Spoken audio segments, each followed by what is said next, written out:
Terima kasih telah bergabung dalam program Tanya Dokter Franky. Dok, kerusakan sendi yang disebabkan oleh asam urat itu bisa sampai sejauh mana sih, Dok?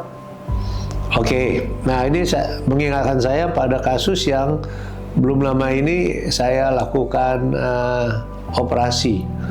Itu seorang lelaki umur 50-an tahun, gagah, sehat, masih muda, masih aktif, kerja kemana-mana. Keluhannya satu, sakit di persendian. Tangan, siku nggak seberapa, tapi di lutut.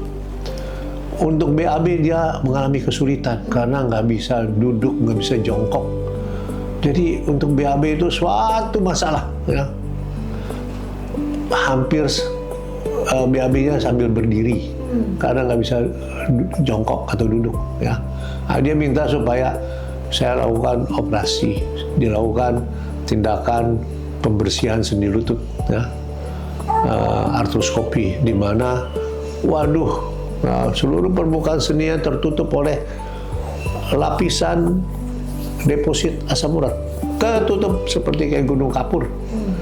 Juga ligamen-ligamennya sudah mulai mengalami kerusakan. Nah itu, ya, jadi betapa parahnya kalau asam urat sudah sedemikian banyak dan tidak tertangani sejak awal. Konsultasikan keluhan lutut dan panggul Anda dengan Dr. Franky Hartono.